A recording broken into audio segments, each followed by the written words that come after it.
E hoje nós estamos na nossa sexta exposição da série Falsos Deuses. E vamos meditar sobre o tema Os ídolos escondidos em nossa vida. E vamos compreender isso no livro do profeta Jonas. Aquele livro pequenininho que dá um trabalho para achar, mas você vai achar. São 4 capítulos que iremos ler e em seguida estaremos orando a Deus. Veio a palavra do Senhor a Jonas, filho de Amitai, dizendo: Dispõe-te, vai à grande cidade de Nínive e clama contra ela, que a sua malícia subiu até mim. Jonas se dispôs, mas para fugir depressa do Senhor para Tarsis. E tendo descido a Jope, achou o navio que ia para Tarsis. Pagou, pois, a passagem e embarcou nele para ir com eles para Tarsis, para longe da presença do Senhor. Mas o Senhor lançou sobre o mar um forte vento, e fez-se no mar uma grande tempestade, e o navio estava a ponto de despedaçar. Então, os marinheiros, cheios de medo, clamavam cada um ao seu Deus e lançavam ao mar a carga que estava no navio para o aliviarem do peso dela. Jonas, porém, havia descido ao porão e se deitado e dormia profundamente. Chegou-se a ele o mestre do navio e lhe disse: Que se passa contigo? Agarrado no sono, levanta-te, invoca o teu Deus. Talvez assim esse Deus se lembre de nós, para que não pereçamos. E diziam uns aos outros: Vinde e lancemos sorte, para que saibamos por causa de quem nos sobreveio este mal. E lançaram sorte, e a sorte caiu sobre Jonas. Então lhes disseram: Declara-nos agora por causa de quem nos sobreveio este mal. Que ocupação é a tua? De onde vens? Qual a tua terra? E de que povo és tu? Ele lhes respondeu: Sou hebreu e temo ao Senhor, o Deus dos céus, que fez o mar e a terra. Então os homens ficaram possuídos de grande temor e lhe disseram: Que é isso que fizeste? Pois sabiam os homens que ele fugia da presença do Senhor, porque lhe o havia declarado. Disseram-lhe: Que te faremos para que o mar se nos acalme? Porque o mar se ia tornando cada vez mais tempestuoso. Respondeu-lhe: Tomai-me e lançai-me ao mar, e o mar se aquietará, porque eu sei que por minha causa vos sobreveio grande tempestade. Entretanto, os homens remavam, esforçando-se para alcançar a terra, mas não podiam, porquanto o mar se ia tornando cada vez mais tempestuoso contra eles. Então clamaram ao Senhor e disseram: Ah, Senhor, rogamos-te que não pereçamos por causa da vida deste homem, e não faças cair sobre nós este sangue, porquanto a nós, inocente, porque tu, Senhor, fizeste como te aprouve. E levantaram-no Jonas e o lançaram ao mar, e cessou o mar a sua fúria. Temeram, pois, estes homens em extremo ao Senhor, e ofereceram sacrifícios ao Senhor e fizeram votos.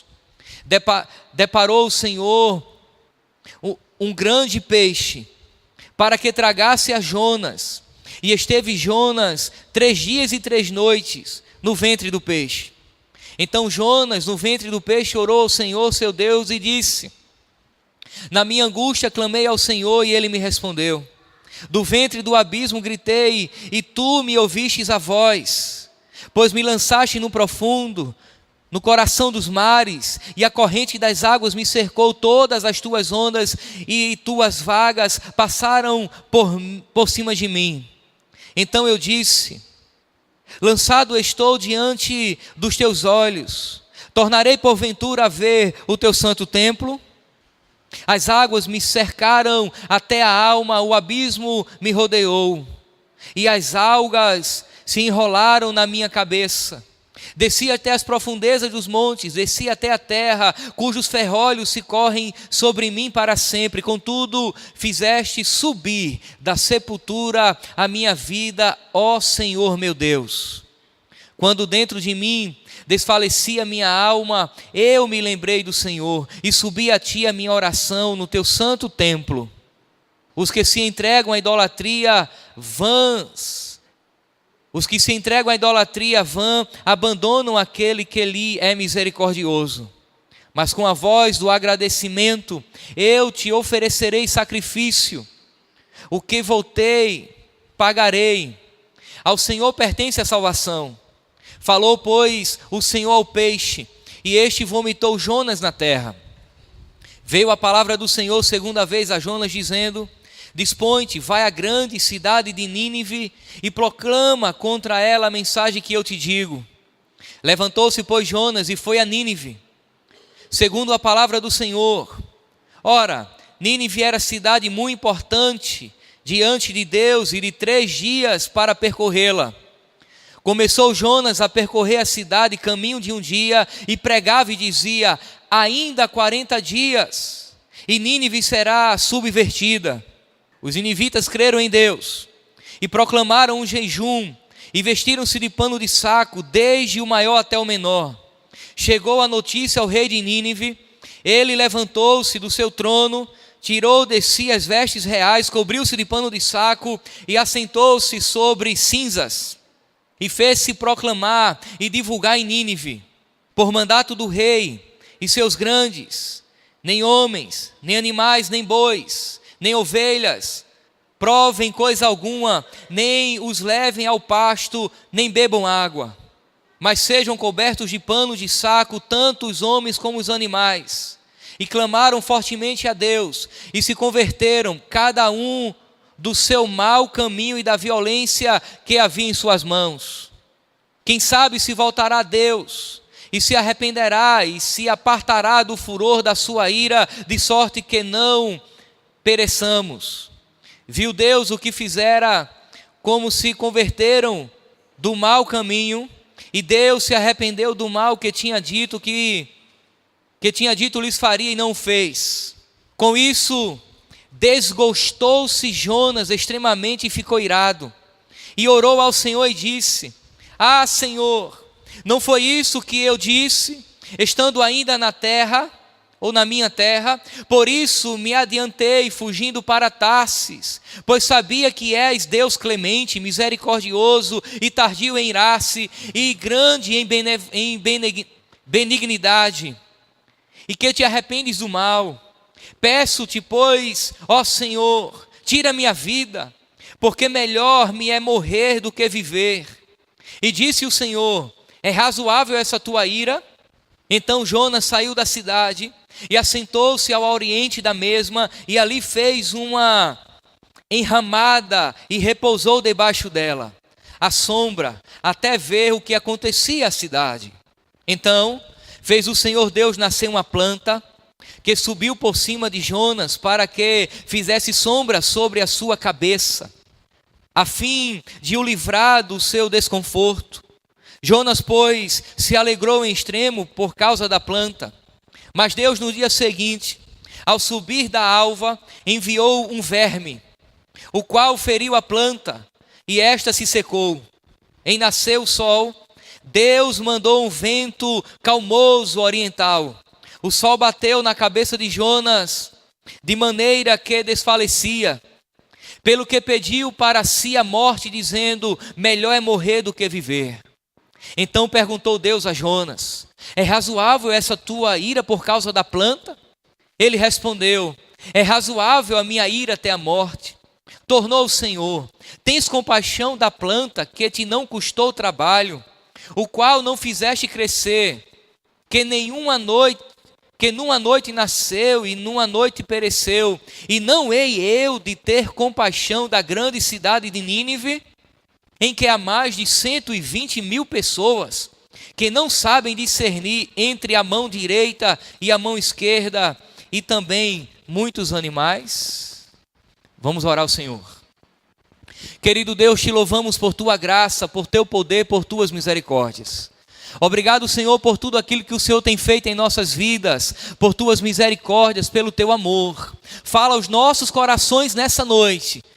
Cremos que a tua palavra já tem nos abençoado, contudo aplica em nossa vida, em nome de Jesus. Amém e amém.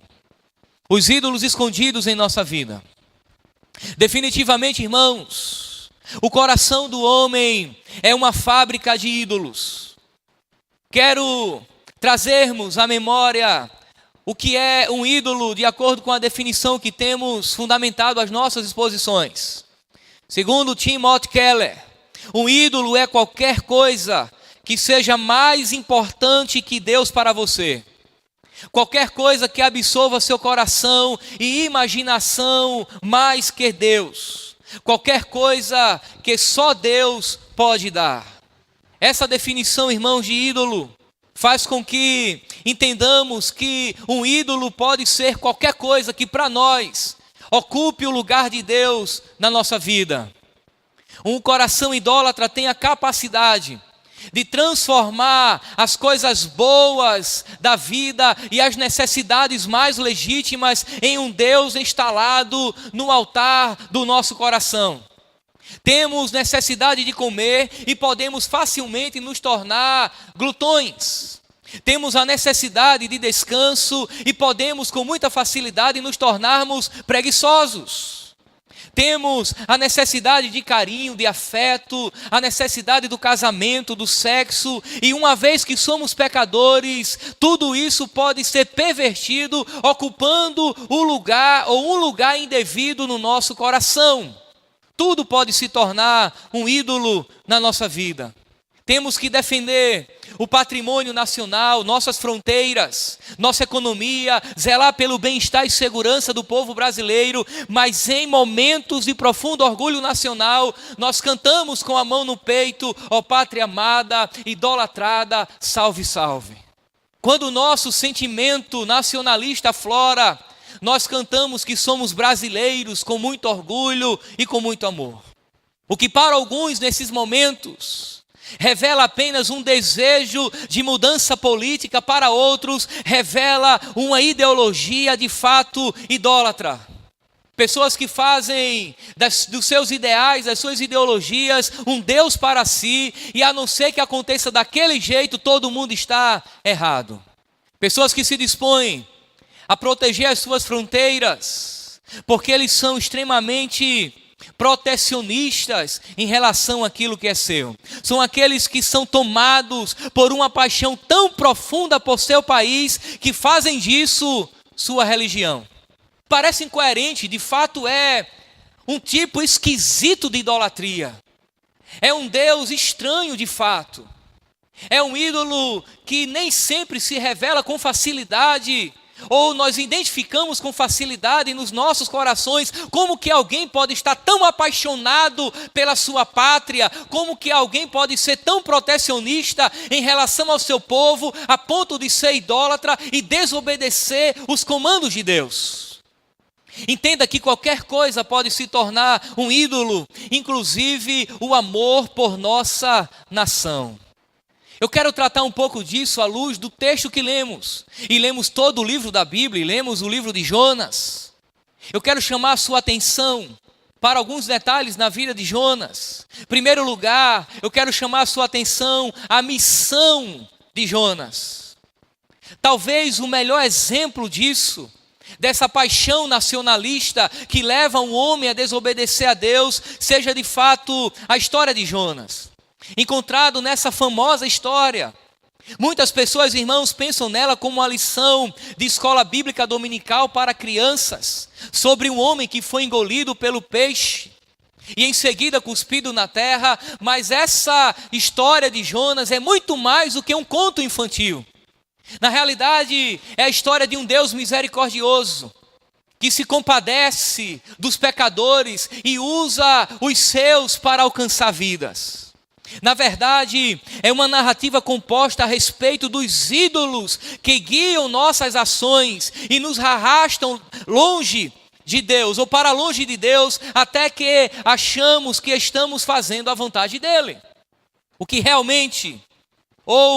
é realmente chocante nessa história aparece apenas no final, muito depois de Jonas ter deixado o peixe para trás.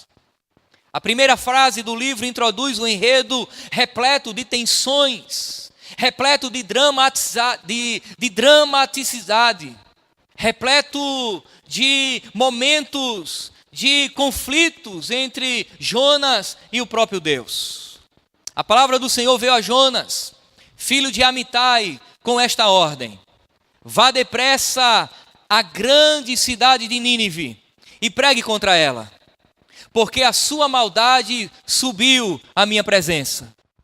De 2 Reis, verso 25 do capítulo 14, nós sabemos que Jonas conclamou o rei de Israel, Jeroboão, a seguir uma política militar expansionista, a fim de estender as fronteiras da nação de Israel. Essa era a política de Jeroboão.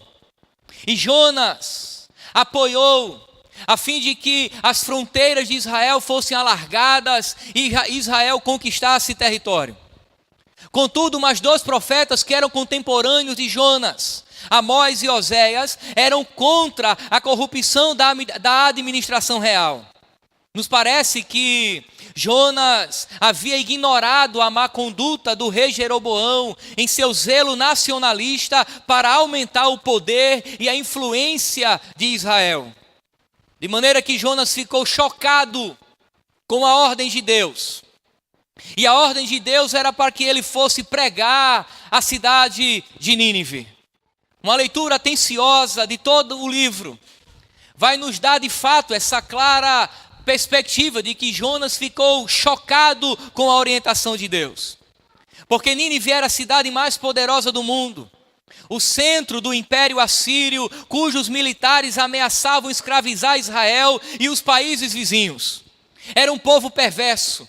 Eles não faziam escravos, eles matavam, esquartejavam, esfolavam as pessoas, arrancavam a pele, esquartejavam, arrancavam a cabeça e penduravam em estacas. Era um povo extremamente perverso.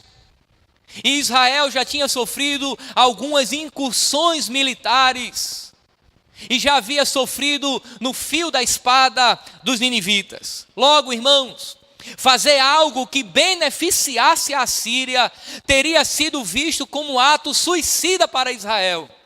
Compreendendo esse contexto histórico, você entende o porquê Jonas teve tanta resistência em ir pregar o amor de Deus, a salvação para aquele povo.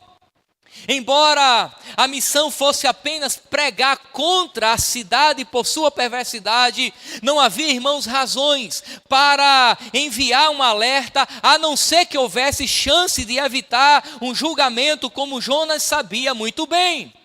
Se Deus havia levantado ele como profeta para pregar contra a cidade, Jonas conhecia Deus. Se era para pregar o juízo, havia possibilidade de o povo se arrepender e Deus abençoar o povo, e Jonas não queria isso. Deus estava sendo misericordioso. Deus estava sendo, irmãos, misericordioso com o grande inimigo de seu povo. Deus estava mandando um profeta judeu patriota para fazer isso. Nenhum emissário menos provável poderia ser escolhido. O homem que amava o seu povo, o homem que amava o seu país, que é extremamente patriota, agora está sendo convocado para beneficiar o inimigo. É como se Deus levantasse um missionário norte-americano e dissesse: vamos agora abençoar o exército muçulmano, vamos abençoar aquele povo, e o missionário, cheio do seu patriotismo, dizer: não, eles são inimigos. Deus estava lhe pedindo, irmãos, que fizesse o que ele deve ter considerado de fato absurdo. Mas essa era a missão, e ele era o missionário.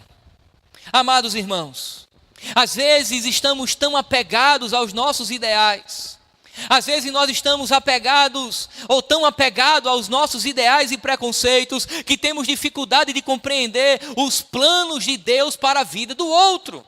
Nós achamos que Deus tem a capacidade de salvar a pessoa A, a pessoa B ou a pessoa C. Afinal de contas, são pessoas que eu amo, gente boa, bacana, nunca me fez mal. Mas não entendemos quando Deus salva os perversos, aqueles que são considerados nossos inimigos. Compreendemos muito menos quando Deus quer nos usar. Quando o plano de Deus é alcançar o inimigo através da minha vida, aí nós temos os nossos ideais, nós temos os nossos preconceitos, nós temos as nossas ideologias e dizer: não, Senhor, o Senhor pode salvar aquele povo, aquela pessoa, mas aquele ali jamais. Olha só o mal que ele me fez. Como pode o Senhor salvar alguém que só me faz o mal? Temos o outro como nosso inimigo. E acreditamos, irmãos, que por amor a mim, Deus não pode ou não deve abençoá-lo. Eu quero dizer uma coisa para você nessa noite. Deus não é de nossa exclusividade. O Senhor Deus do universo não pertence a um povo exclusivo. Afinal de contas, nós não servimos a um Deus etnocêntrico. O Deus, o Senhor do universo, não é o Deus dos africanos, o Deus dos israelitas, o Deus dos europeus, o Deus dos brasileiros, dos americanos, não. Ele é o Deus do universo. Ele salva quem Ele quer, como Ele quiser e usa quem quiser. Às vezes temos dificuldade em compreender essas coisas. Ele pode abençoar a outros irmãos, inclusive através das nossas vidas. Mas o coração de Jonas tinha um tipo estranho de idolatria. E aqui eu lhe chamo a atenção a um segundo detalhe. Jonas, um homem em fuga. Jonas não obedeceu à ordem de Deus. Fugiu para a cidade de Tarsis. Desceu à cidade de Jope, onde encontrou um navio, comprou uma passagem. Depois de pagar a passagem, embarcou para Tarsis para fugir de Deus. Olha que coisa absurda. Como que alguém pode fugir de Deus? Eu posso fugir de você, você pode fugir de mim. Nós fugimos de um dos outros. Mas é absurdo, irmãos, acreditar que alguém pode fugir de Deus. Mas o mais absurdo é um profeta, um homem que tem intimidade com Deus, uma pessoa que conhece a Deus, acreditar por um minuto na sua vida que pode esconder-se do Senhor. O Salmo 139 deixa claro que não há um centímetro no universo que podemos estar seguros ou escondidos dos olhares atentos de Deus. Ninguém se esconde de Deus. Jonas, ao invés de ir ao leste, rumo a Nínive, Jonas levantou-se e foi para Tarsis, uma cidade no extremo oeste do mundo conhecido. Ele fez, irmãos, exatamente o contrário que o Senhor queria que ele fizesse. A pergunta aqui é: por quê? Por que Jonas foi enviado para um lugar e foi para o extremo oposto? Os motivos de Jonas não são completamente revelados até o capítulo 4. Neste ponto aqui, o texto nos dá várias pistas sobre o motivo que levou a desobedecer de forma tão flagrante a uma ordem divina direta. Jonas devia estar com medo de fracassar.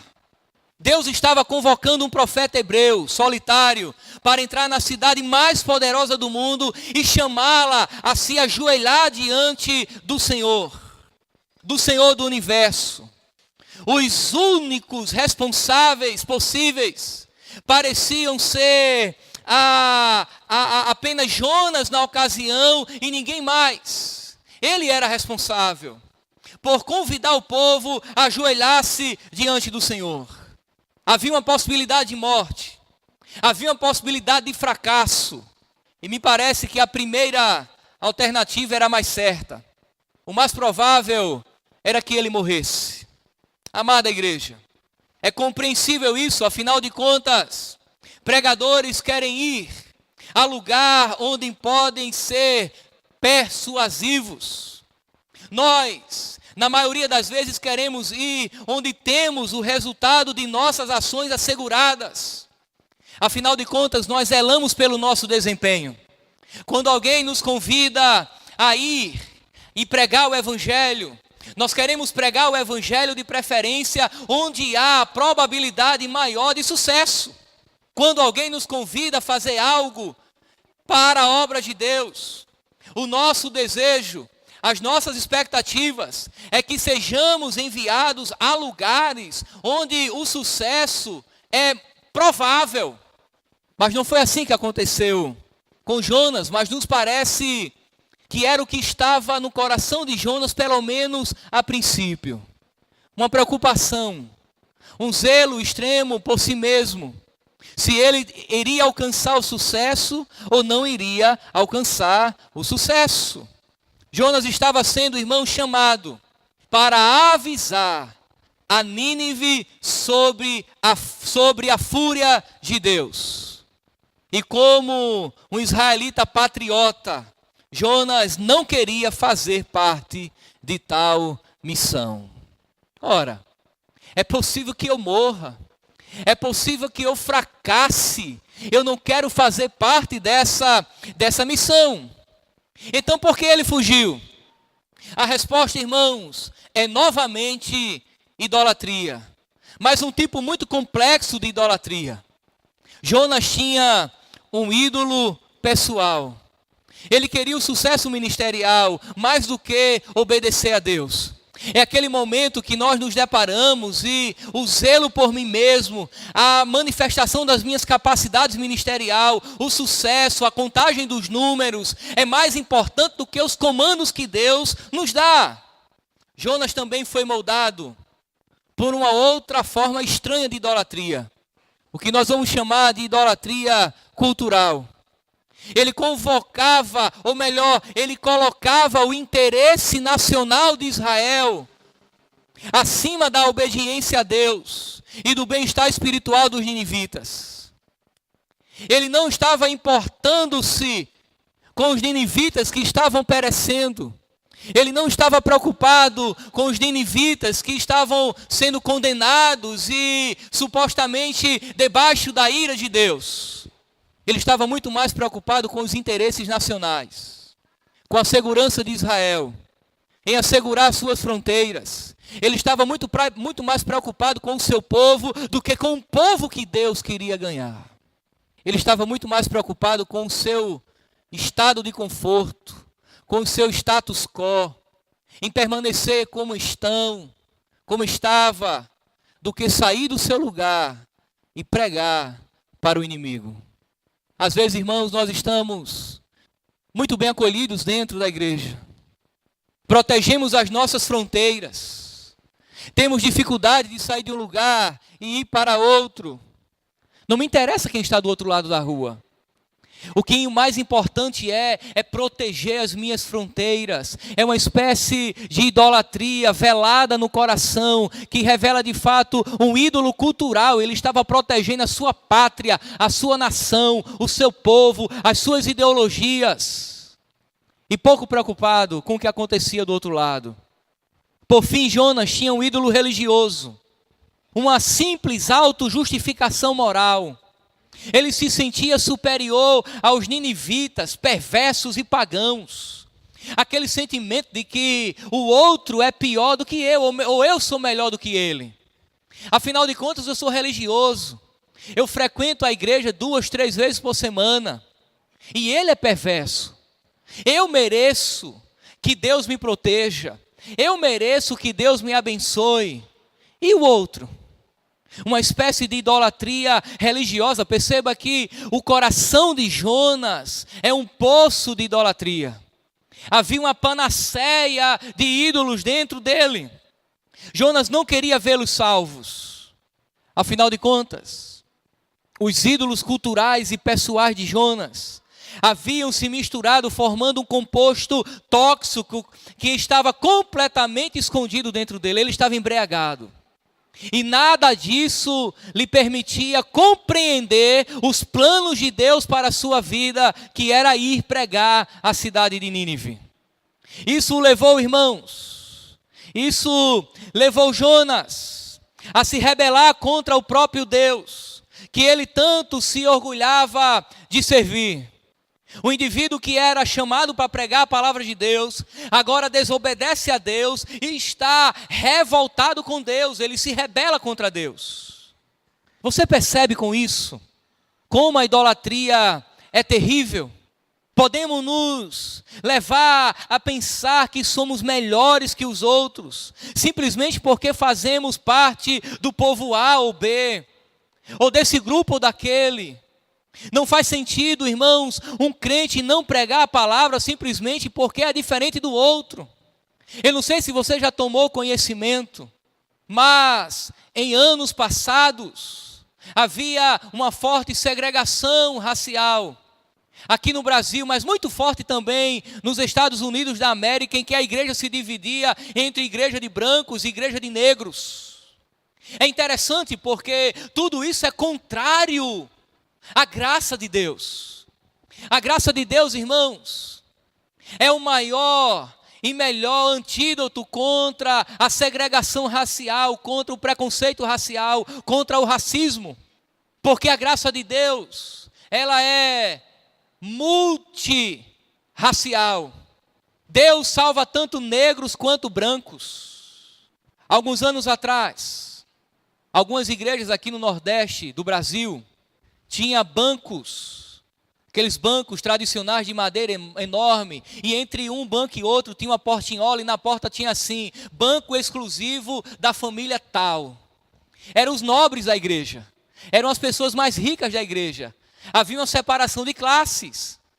Os pobres se entravam atrás, em lugares menos privilegiados, e os ricos tinham um banco exclusivo com uma portinhola de madeira com o nome da família. E passava geração pós geração, e aquela família era dona exclusiva daquele banco. Até um dia desse, algumas igrejas aqui próximas tinham essa tradição. Até chegar um pastor que não tinha muito juízo, e começou a tirar as portinholas, e arrumar todos os problemas possíveis com as famílias mais nobres da igreja, e por fim, todos entenderam que Deus não faz acepções de pessoas. Que para Ele tanto faz você ser rico ou pobre, tanto faz o dízimo que você dá, se é alto, se é baixo, não importa, Deus trata todos iguais. Não importa a cor da pele, não importa se somos homens ou mulheres, desde que sejamos crentes, tementes ao Senhor. Jonas fugiu da presença de Deus. E agora nós estamos no terceiro ponto. Jonas, um homem nas profundezas. Jonas entrou em um barco para fugir de Deus e de sua missão. Mas Deus enviou uma terrível tempestade que ameaçou afundar aquele barco. Os marinheiros sentiram que a tempestade era muito violenta. Então levantaram sorte para ver quem havia trazido aquela calamidade, aquela tragédia sobre eles. Sobreveio a sorte então e caiu sobre Jonas. Eles fizeram uma espécie de sorteio. A grande questão é que a coisa deu certo e apontou para Jonas. Então, os homens ficaram apavorados e perguntaram: o que foi que você fez? Pois sabiam que Jonas estava fugindo do Senhor, porque ele mesmo já lhes tinha dito.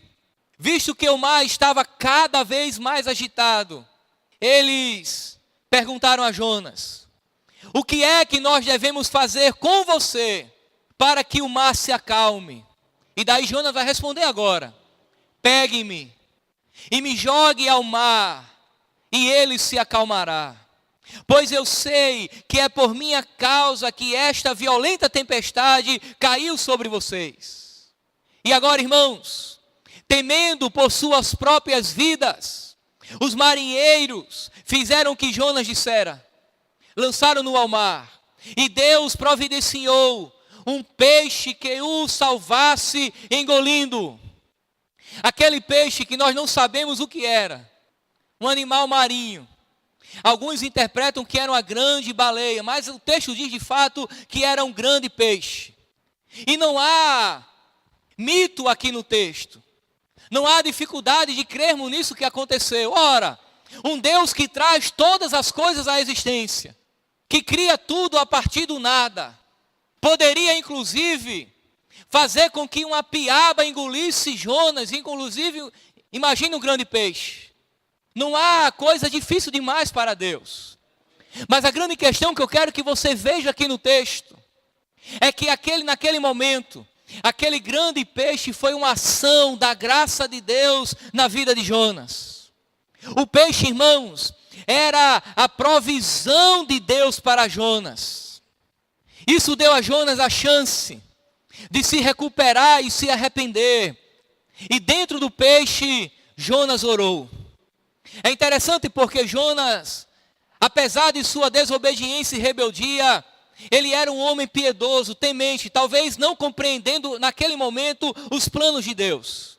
E a oração que ele faz dentro do ventre do peixe é a citação de um salmo.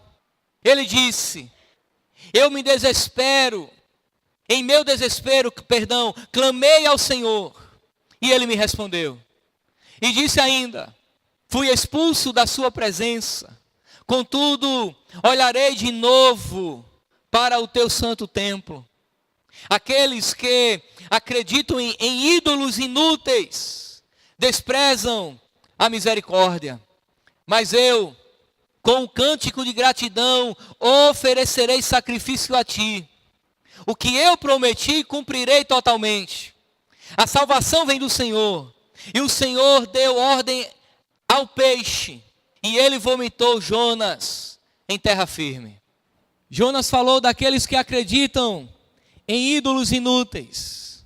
Os adoradores de ídolos eram as pessoas às quais Deus chamara para pregar em Nínive. E ele fala desse povo. Mas então ele disse algo notável sobre elas. Os que são idólatras desprezam a misericórdia. Misericórdia aqui, irmãos, é a palavra hebraica Chesed.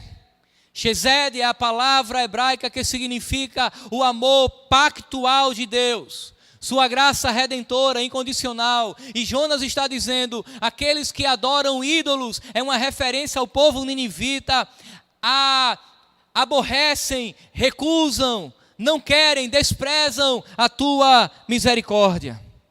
Esse termo, irmãos, fora usado para descrever a revelação de Deus com Israel, seu povo.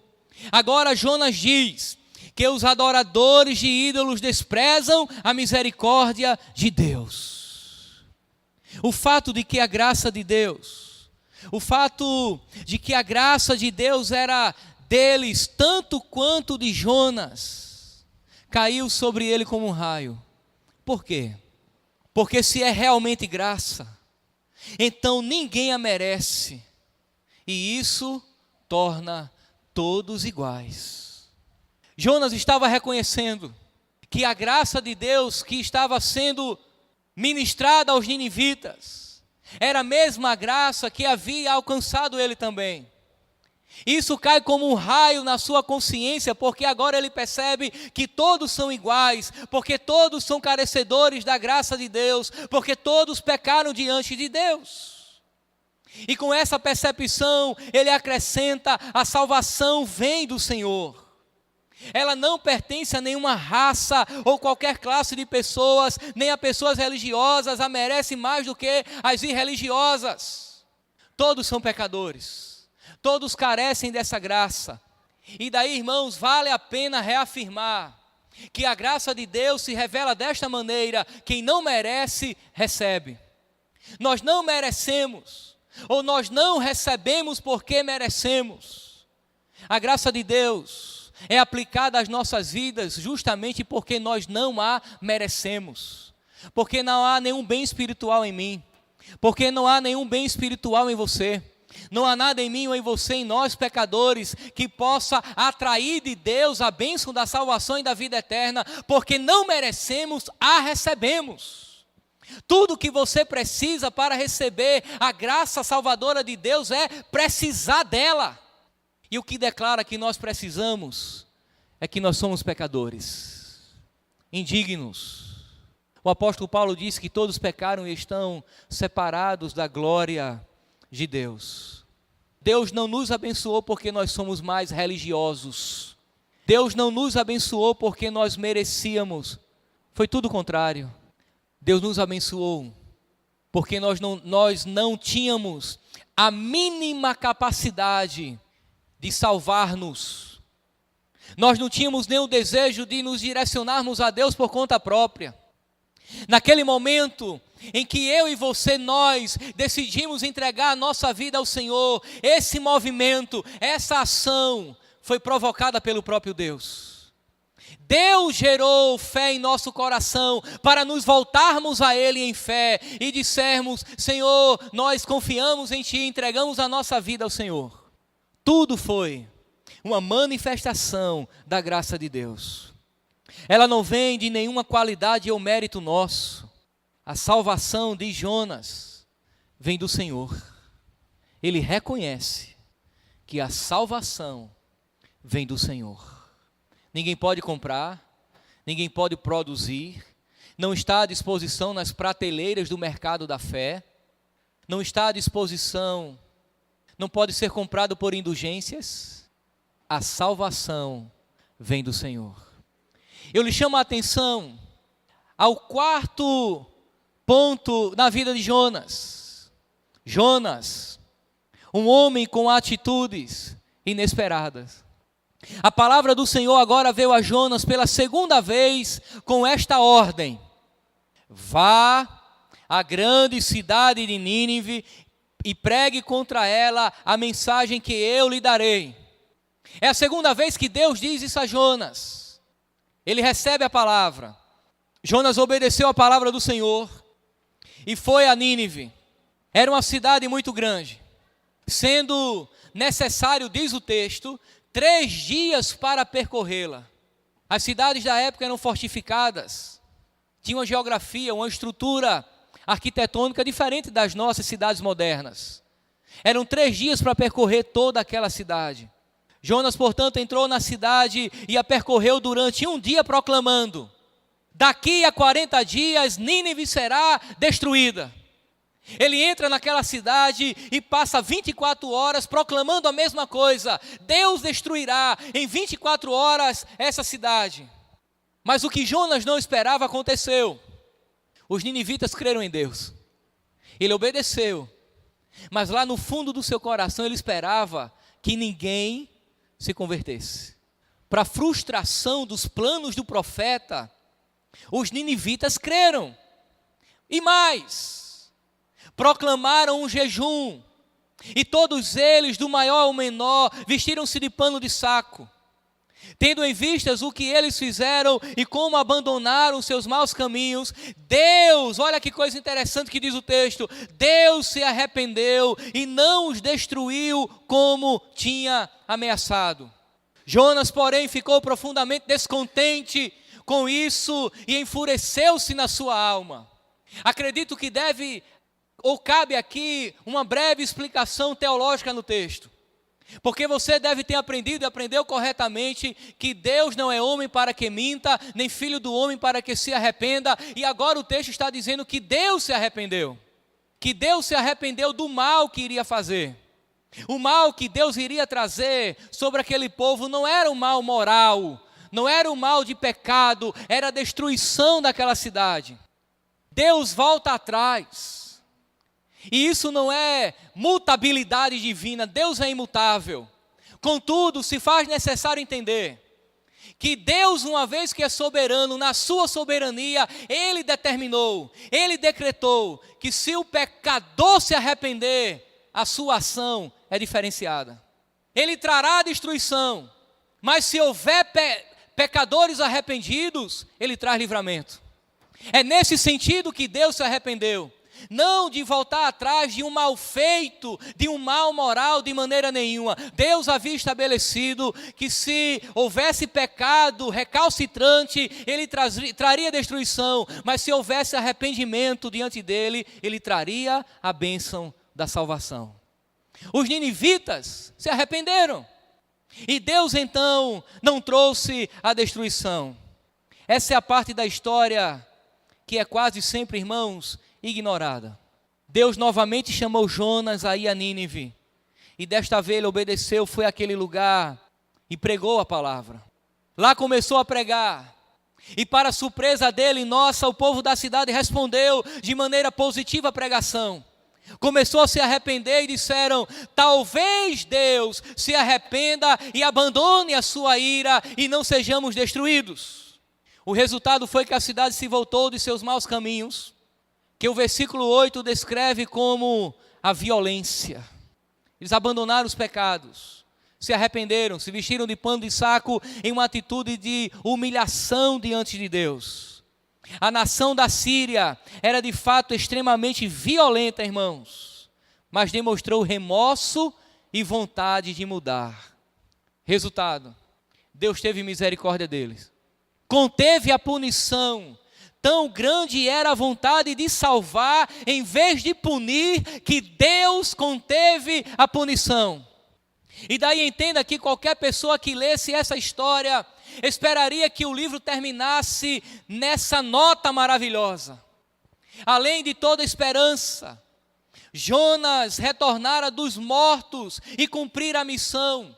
Os moradores de Nínive se arrependeram e demonstraram compromisso de se afastar da violência e do imperialismo. E Deus tinha mostrado quão misericordioso e quão amoroso Ele era para todos os povos.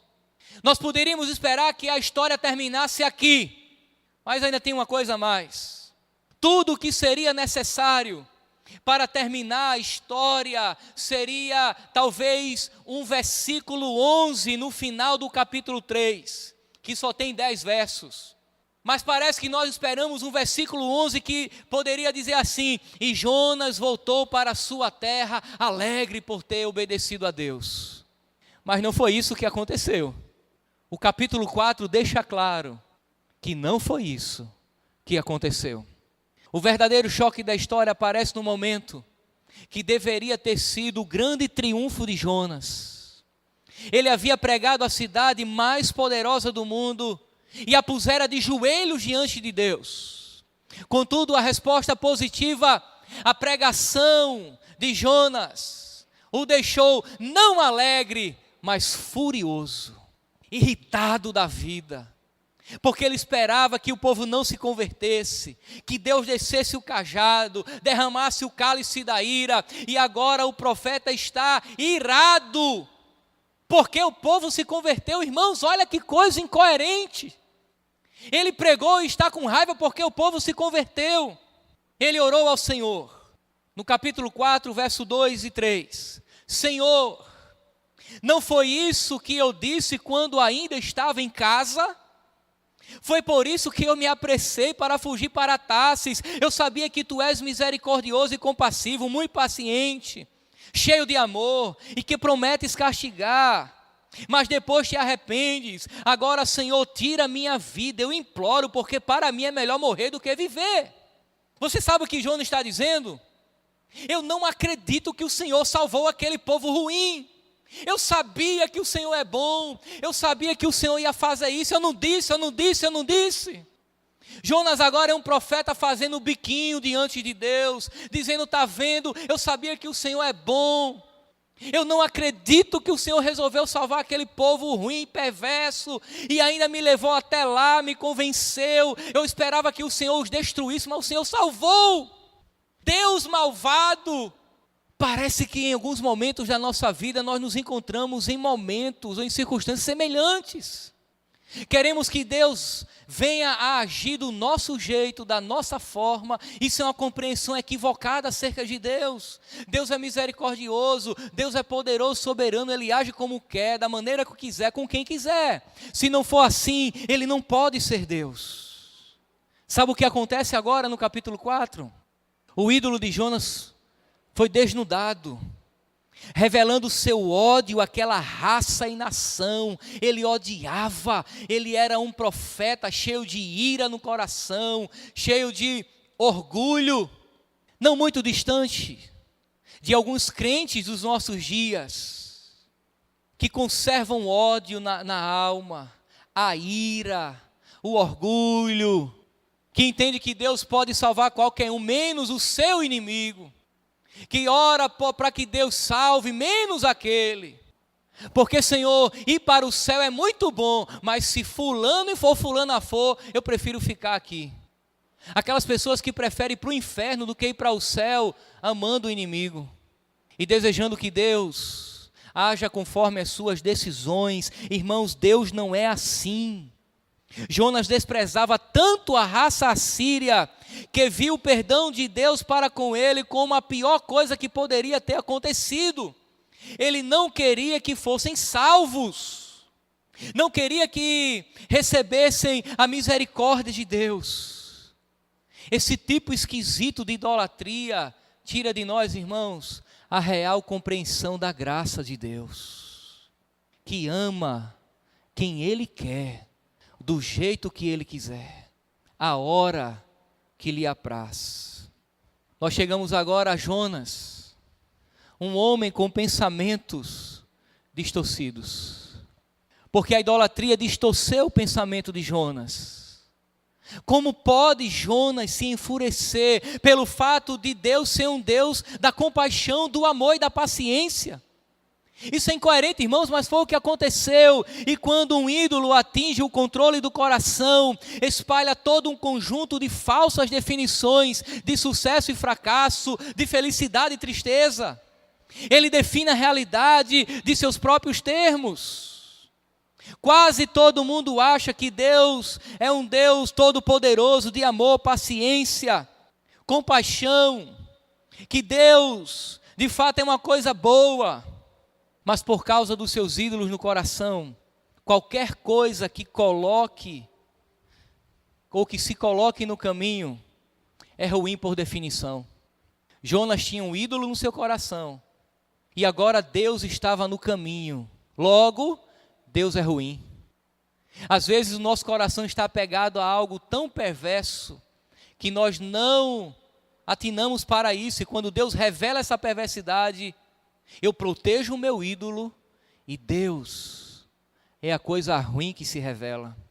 Quando o amor de Deus o impediu de esmagar o inimigo de Israel, Jonas, por causa do seu ídolo, foi forçado a ver o amor de Deus como algo ruim. Jonas agora deixou a cidade que desprezava e fez do lado de fora para si um abrigo do sol. Ele senta do lado de fora da cidade, irmãos, olha que coisa perversa. Ele senta do lado de fora da cidade para ver Deus destruir a cidade. Ele esperava que Deus destruísse. Ele continuava com a esperança de que Deus mudasse de ideia novamente e castigasse Nínive. Mas a preocupação de Deus agora era com Jonas. A cidade já havia recebido da parte de Deus. Ele permitiu que uma planta, uma videira de crescimento rápido crescesse e tornasse ou formasse um abrigo fresco e com sombra para Jonas. O verde e o conforto era um consolo para o desanimado profeta naquele momento. Mas então Deus trouxe à vida dele um novo desapontamento, embora em menor escala, fazendo com que a planta morresse. A planta que dava abrigo a Jonas do sol morreu em pouco tempo. As emoções de Jonas eram tão cruas, irmãos, que esse novo desapontamento o empurrou à beira do precipício.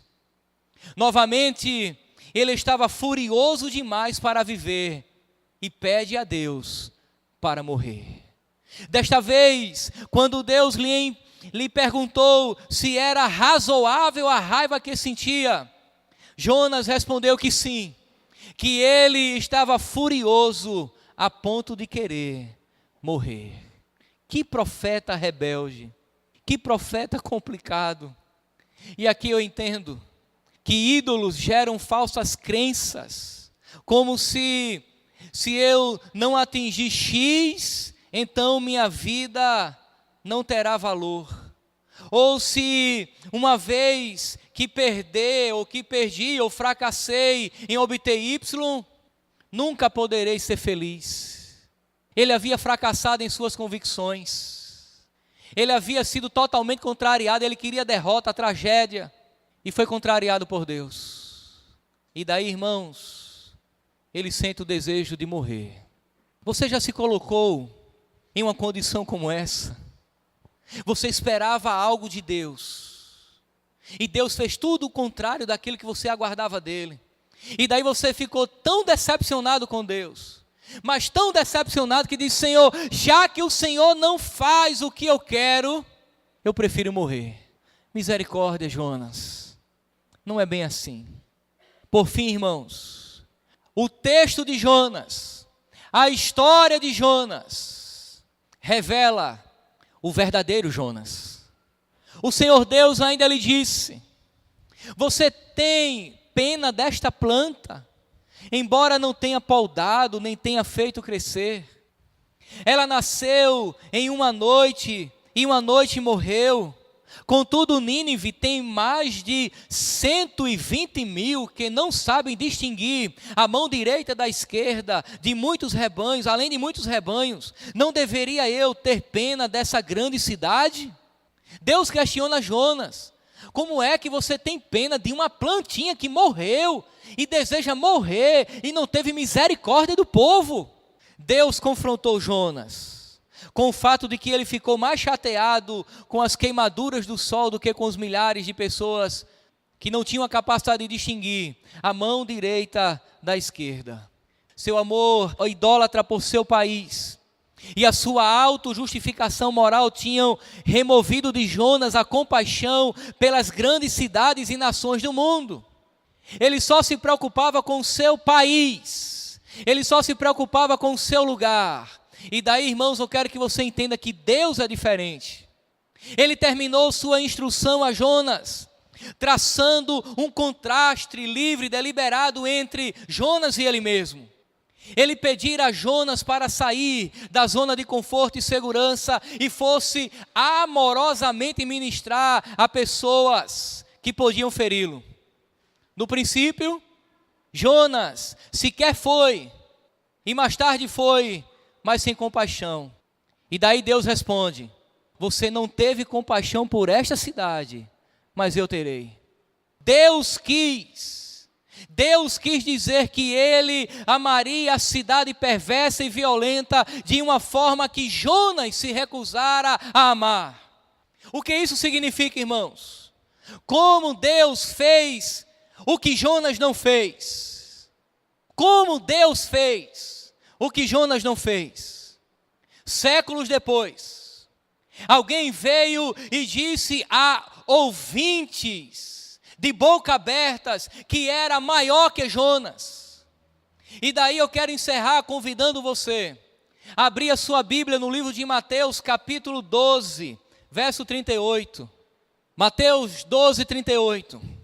Então alguns escribas e fariseus replicaram: mestre, queremos ver de tua parte algum sinal. Ele respondeu: uma geração má e adúltera perde um sinal, mas nenhum sinal lhe será dado senão o do profeta Jonas. Porque assim como Jonas esteve 3 dias e 3 noites no ventre do grande peixe, assim o Filho do Homem estará 3 dias e 3 noites no coração da terra. Ninivitas se levantarão no juízo com esta geração e a condenarão, porque se arrependerão com a pregação de Jonas. E eis aqui quem é maior que Jonas. O texto, irmãos, revela o verdadeiro Jonas.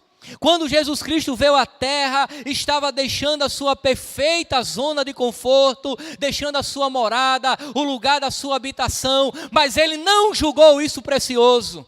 Ele não foi protecionista. Ele não foi etnocêntrico, ele não disse eu vou ficar aqui na minha casa, no meu lugar, nas regiões celestiais. Ele disse eu vou sair do meu lugar do meu conforto, onde eu tenho toda a glória, todo louvor, toda exaltação eternamente, e vou em busca do inimigo, do povo violento, do povo perverso, daquele que não crê em mim. Eu irei em busca deles. Jesus é o verdadeiro Jonas. Jesus é maior que Jonas. Jonas esteve 3 noites ou 3 dias no ventre do peixe, e aquilo apontava para os 3 dias da morte e a ressurreição de Cristo. É o próprio Jesus quem está dizendo. Amados irmãos, quando Jesus veio à terra, estava deixando a perfeita zona de conforto para ministrar a pessoas que não simplesmente iria machucá-lo, mas iria matá-lo.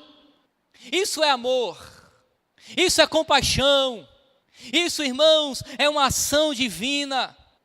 Jesus não zelou por si mesmo como fizera Jonas. Ele submeteu-se até a morte, e morte de cruz. Eu quero que você entenda nessa noite que você foi alcançado por uma graça tão maravilhosa, mas tão maravilhosa, um amor tão tremendo, mas tão tremendo, que moveu as regiões celestiais, que fez com que Deus viesse à terra dos pecadores, dos rebeldes, estivesse com os pecadores sem compartilhar do pecado, se aproximasse do pecado sem desfrutar dele, para que fôssemos salvos. Jesus não tinha ídolos no coração. Ele era totalmente desprovido de todas essas coisas. E veio nos salvar. Porque se dependesse de mim, assim como Jonas, talvez eu nunca batesse a sua porta para lhe promover a salvação. Na realidade, nenhum homem tem essa capacidade e essa condição. É motivo, irmãos, de louvarmos a Deus todos os dias da nossa vida. Porque o Senhor Jesus rompeu as barreiras, os limites entre o céu e a terra, e se fez carne, e veio até nós nos dar a salvação. Você que porventura ainda não tem uma experiência de salvação com Deus, que não entregou a sua vida a Cristo, faça isso. Você é um pecador, e o seu pecado lhe condena eternamente, mas há um Cristo que ama. Há um Deus que é profundamente misericordioso, que o seu amor, a sua paciência, a sua longanimidade não tem fim. Ele é misericordioso. Entregue a sua vida a Cristo e desfrute das ações poderosas daquele que passou 3 dias não no ventre de um peixe, mas nas profundezas da terra. Ressuscitou ao 3º dia em poder e glória, venceu a morte, subiu aos céus, está sentado à direita de Deus e governa eternamente e tem poder para transformar a sua vida. Tem poder para lhe libertar. Não há pecado grande demais que Ele não possa perdoar. E para nós que já conhecemos a Cristo, o único pecado que esse Cristo não perdoa é aquele que não é confessado, porque se confessares os vossos pecados, Ele é fiel e justo para perdoar. Aleluia.